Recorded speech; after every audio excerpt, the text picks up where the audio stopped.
Exactly right. Logic is basically common sense. We could think of it as like street smarts. That's kind of logic. So some of you might struggle with this a little bit because you getting along in life is kind of a struggle. But today we're going to talk about this as a statement. And a statement is just something that somebody can say, and so this is a sentence that you could say is true or false.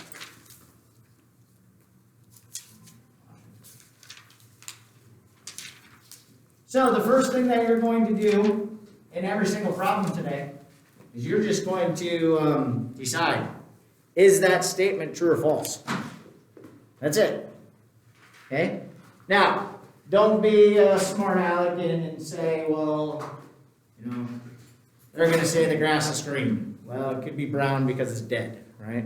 Could be, or, if it's an obvious false answer, if they say the grass is blue, I guess you could have blue grass if you consider Boise State's football field grass, right? Because they have blue turf. So you got to just kind of go with common sense with this again. So you're going to answer this true or false, and you're just going to think about it. And then if you would actually have a false statement, you want to be able to give a, what did we call that yesterday? A counterexample. Okay, so you need to have something in mind if you have a false statement. From there, then, we're going to talk about this word, and I think this might have been on your vocabulary sheet from yesterday. A negation. Any idea what a negation is?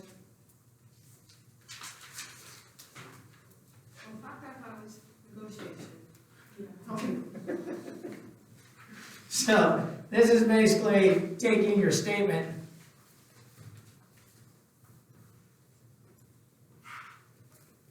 and writing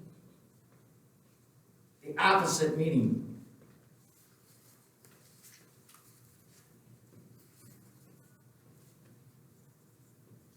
So in a sense, this is pretty easy.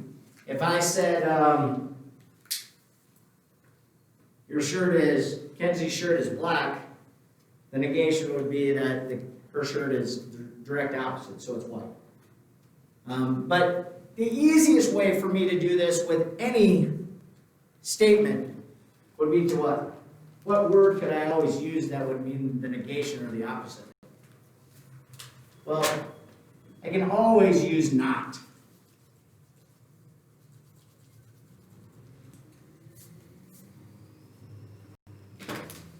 So whatever the statement is, I can put not in there, and I know that it's the opposite of.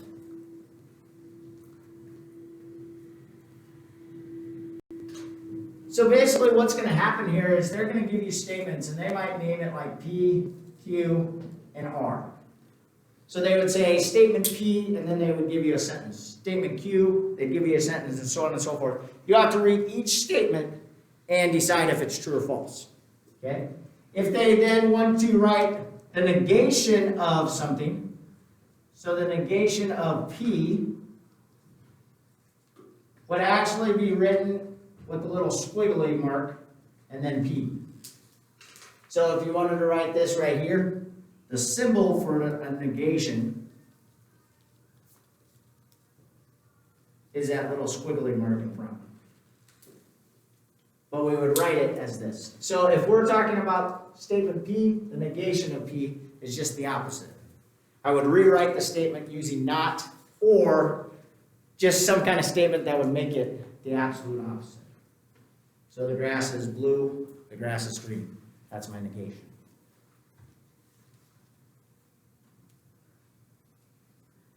Questions with any of that? A few new vocabulary words.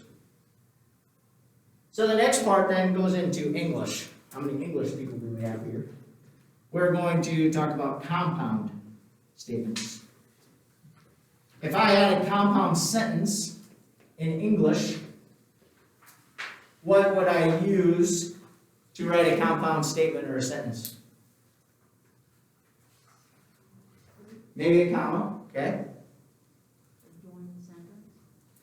What's that? A joint sentence. Okay, yeah, but how would I join the two sentences together? And. What? And? Anything else? Maybe a semicolon.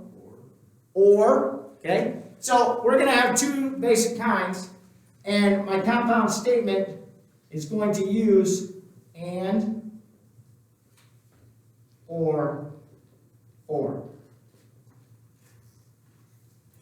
So instead of using that semicolon or comma, as some of you others said, we're going to have these two. So my first one is called a conjunction.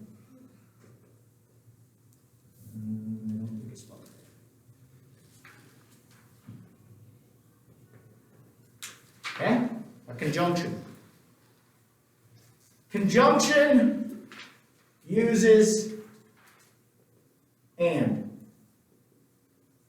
So anytime that you hear conjunction, you automatically link it with the word and you'll write the two statements, but put and in between them.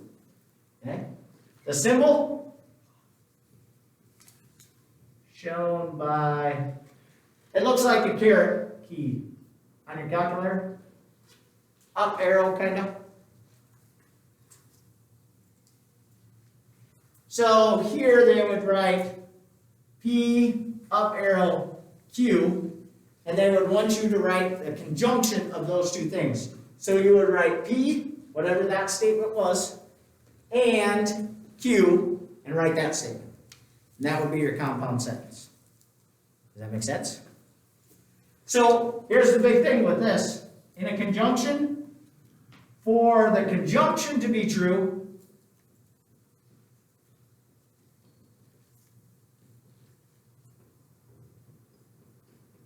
what do you think has to be true about the two statements? In an and statement, what do you think, Bo? Exactly right. For a conjunction to be true, both statements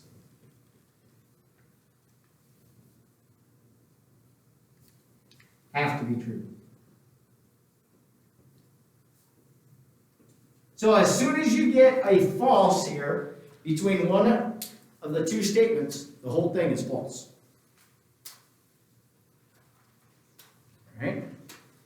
So what's the opposite of a conjunction? Of cheating time. So the opposite is a disjunction. So number 2 is a disjunction. So obviously we're going to use the word or now, right?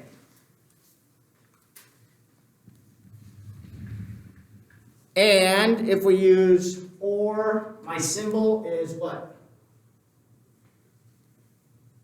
What's the opposite of this? Yeah. So we would have R or P. So I can use any combination that I want over here. And then only one statement has to be true.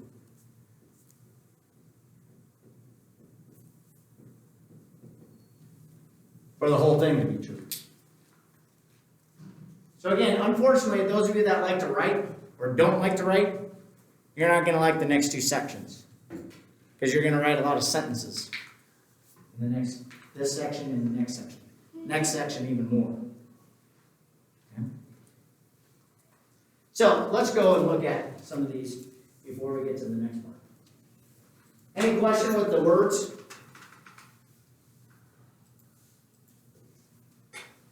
Yes, no, maybe.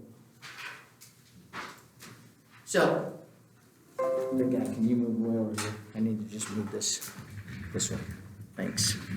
Now you can move back there. Okay, so here's my 3 statements. So you use the following statements to write a compound statement for the conjunction P and Q. So automatically when we say conjunction, which one are we doing? And, right? So we want P and Q. So automatically when we say and, we know that P and Q have to be true for the whole thing to be true. Okay, so here are my statements. So what I would honestly do is read the statements, and I would tell myself if they're true or false before I start doing any of this other stuff. So if I look at this one right here, is 1 foot 14 inches? Well, it depends if you're V or not. He still didn't know how many inches were in a ruler as a sophomore. Anyway, so we'd say false. September has 30 days. It does. True. Okay, so Q is true. R, a plane is defined by 3 non-collinear points. False. It can be any 3 points, right? They can be on the same line. So we'd have false, true, false. Everybody agree? So when they say the conjunction P and Q, we would say what? 1 foot is 14 inches. 1 foot is 14 inches and September has 30 days. So is the whole thing true or false? False. Because both have to be true. Okay? So what happens if we came here and use the exact same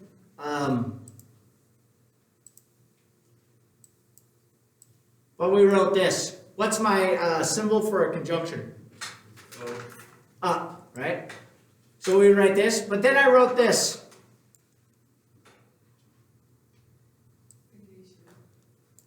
Okay? So I want to do P and the negation of R. Alright, so P would be what? Still, 1 foot is 14 inches. And what's the opposite of R? What's the negation of R? Does it matter how many points I have to make a plane? How many points do I need to name a plane? Doesn't matter if it's collinear or non-collinear, right?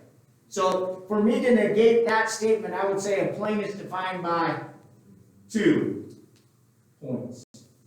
Would that be the false statement of that? That's false compared to that. Okay? So I would say that. So is either of those true now? Well, P is false anyway. So as soon as I have P in the problem, the whole thing is what? False. But I can write it any form that I want. P, R, Q, negations, whatever. That makes sense? What I'm trying to get at there? Okay? Kind of. Alright, we'll keep going.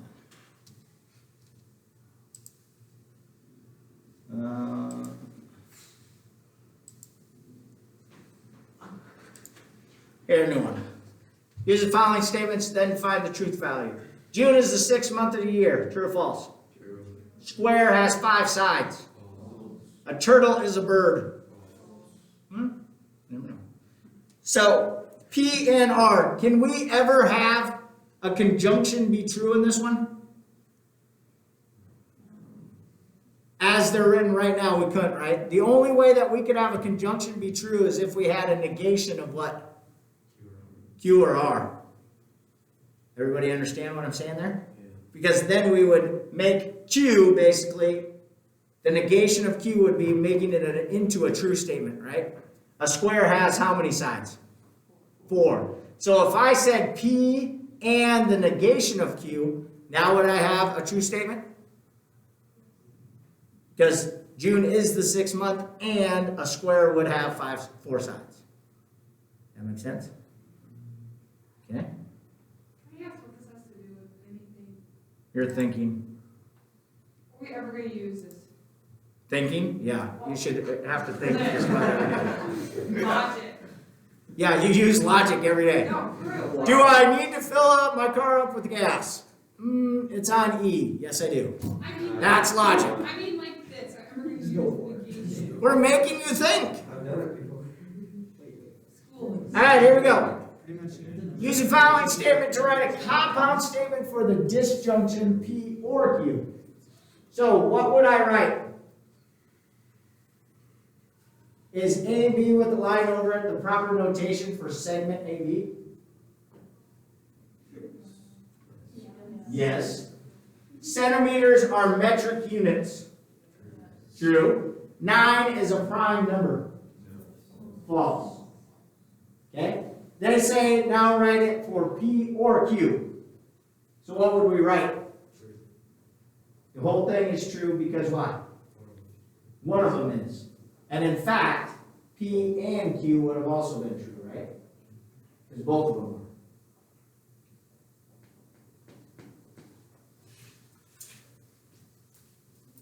There's always got to be that one person. When are we ever going to use this in life? Just wondering. So now we do a negation. What is the opposite of P? So how can I make P false? What can I put above AB? Put arrows on my little segment, Just right? write AB is not a proper notation. Or you could. Exactly right. So remember, the easiest way is to use the word not. So as Lauren just said, AB is not a proper notation form. Hey, look, you used the logic. Way to Am I go. ever gonna? Yeah, he just did it. I'm not gonna be dental hygienist and be like, your teeth are Actually, no, not that's what it is. lie about it. You never know. Actually, they just take your money, so yeah, I probably could say. All right, true or false then? Wait, what's this? So this is or. Okay, so is the opposite P or R true?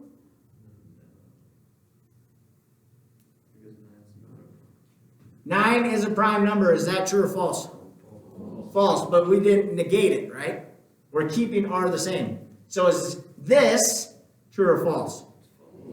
This is false because both of them now are false. Agreed? Okay. Any questions with any of that? That's what you're going to have to do for the first part. Write those kind of things. Okay? Now we're really going to upset one.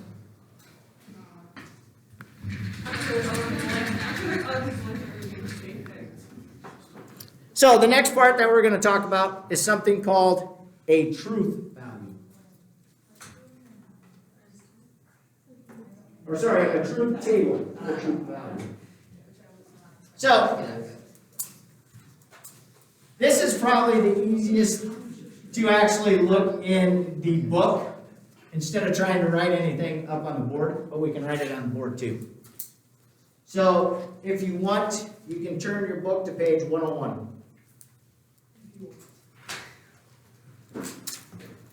So basically what's going to happen here is you're going to make a table for as many things that I have. Okay, so I'm going to have a statement P. I'm going to have a statement Q. All right? And then they're going to ask you to do one or the other. So like in the book, they would have had P.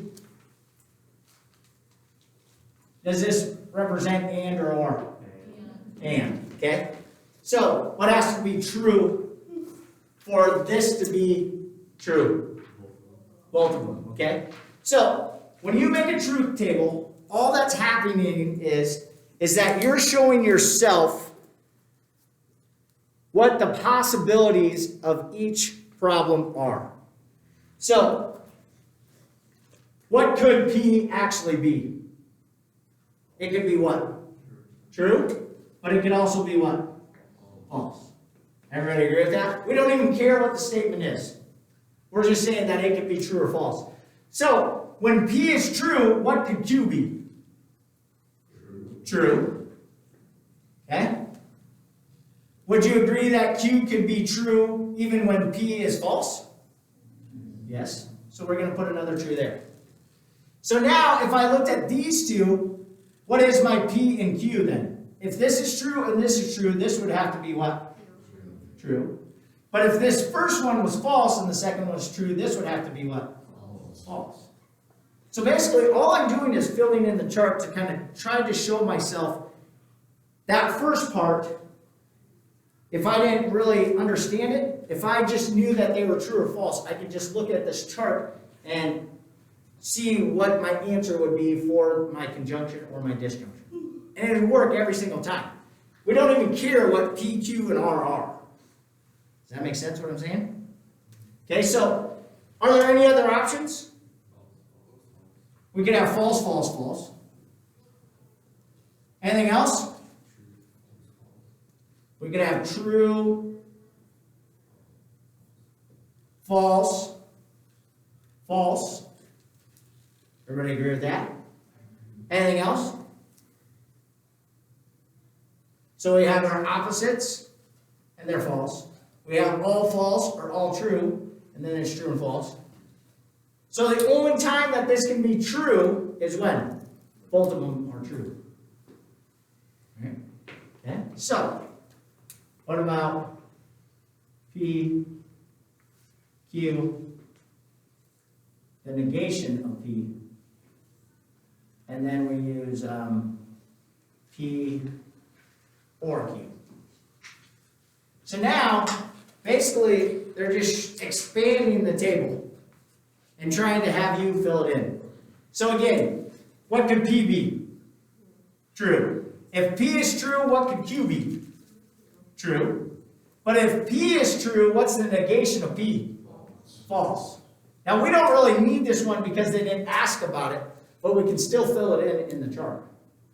So, remember now, if it's an upside down arrow, this is what? Or, so if I have P or Q, but I had true, true, what's this?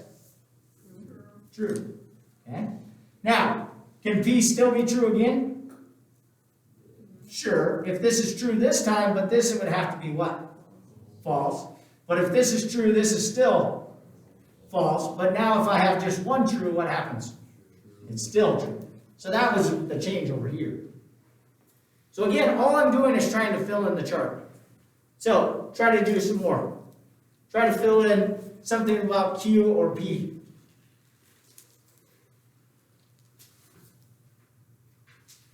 So obviously, if I start out with true, true, I should probably change P to false.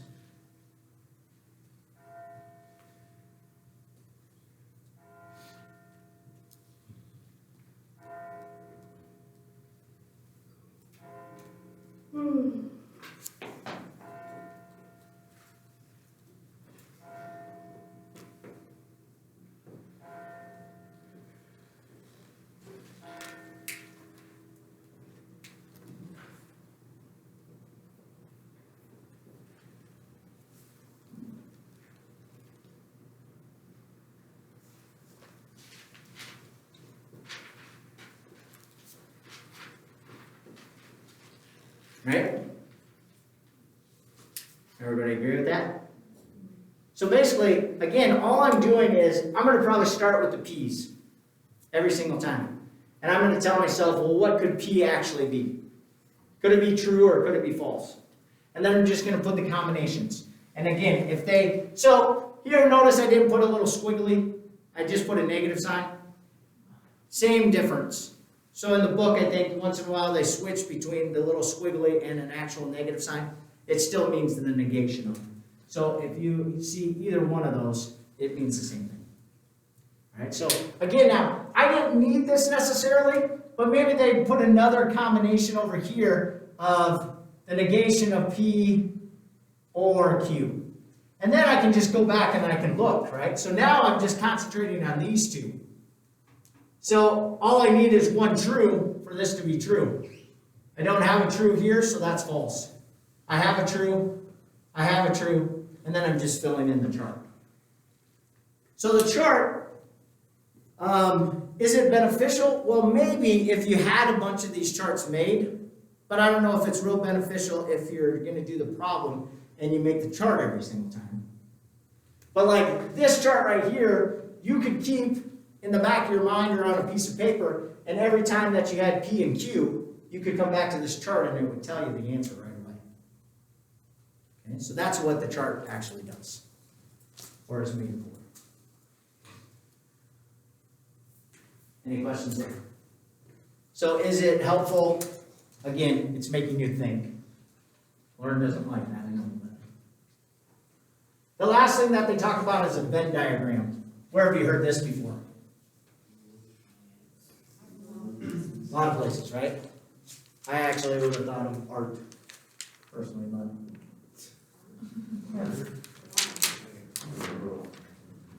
When you mix colors and stuff. I honestly could see you being more You successful. think so? Yeah. So, what's a Venn diagram? How do you make it? Circles, right? Big circle here. Then what happens? They cross over. How many circles are there? Usually 3, right? Okay. Right? So, or is there only 2? There's only 2? Not a 3 circle one? So what does this mean?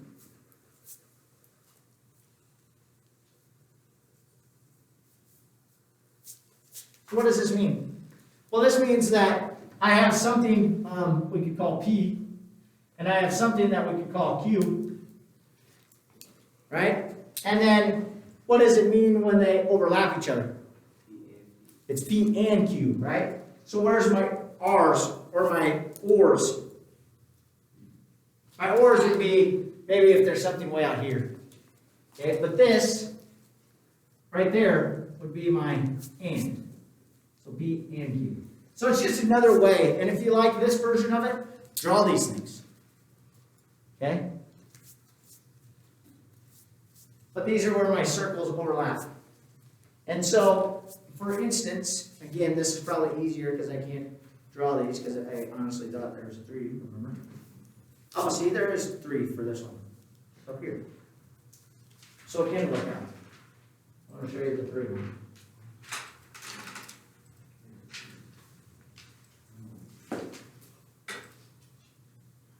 See, I wasn't going totally crazy. I don't need it. Don't need it. Ah, it fell off again. I thought I fixed it. All right, so there's my 3. So notice this one now. What would you say about the 9 in the middle? That'd be all of them, right? So first off, we better go back and read the directions, right? Some of us aren't very good at reading directions and we forget to do that. So if we go back, it says the Venn diagram shows the number of students enrolled in Monique's dance class or school for tap, jazz, and ballet. So tap is red, jazz is blue, and ballet is yellow. All right, so what does 25 mean down over there? They're doing ballet and jazz. So that would be basically an and problem, right? Okay. So how many students are enrolled in all 3 classes? 9, right? How many students are enrolled in both tap and jazz? How many people are enrolled in tap and ballet? Now, hold on. Here's a different one. How many people are taking tap or ballet? So this is kind of a trick question. So when we say tap or ballet, we're just trying to find one person that's taking tap. But there could be combinations of a lot of things. Would you agree with that? Because Lauren could be taking tap and jazz, but she's taking tap. Cameron's just taking tap. Keaton's doing all 3. So is he taking tap? Yes. Yeah. So how many people are taking tap? Plus 9. Plus what? Plus 13 plus 17. Because all of those people are taking tap. They're taking some other things, but they're also taking tap. That makes sense? So when you get into these questions, you got to just really be careful of reading the question. So what did we say for this one? 9. Okay. How many students are enrolled in tap or ballet? So tap or ballet. So this would be or problem. So this is where they added them all up. Where did tap or ballet touch? They touched all of those numbers. You see that? Tap, tap, tap, or tap was all of these. Valet was these. So we gotta count all of them. So when it's or, you're counting all of them. How many students are enrolled in jazz and ballet, but not tap? Jazz and ballet, but not tap.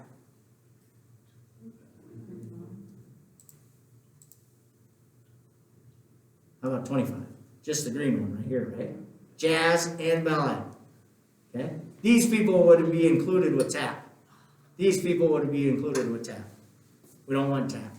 We just want jazz and ballet. That makes sense? So when you look at the Venn diagram, I told you there could be 3. I wasn't crazy. You got to really be careful and zone in exactly what is written for the problem. That's the key to it all. Because it is kind of confusing sometimes. Yeah? Questions? On any of them? Perfect.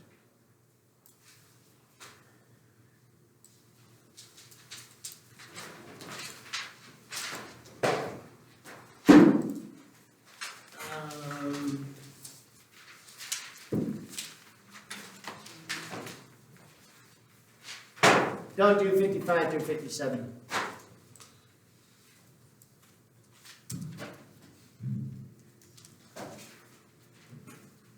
We didn't do that in section last chapter.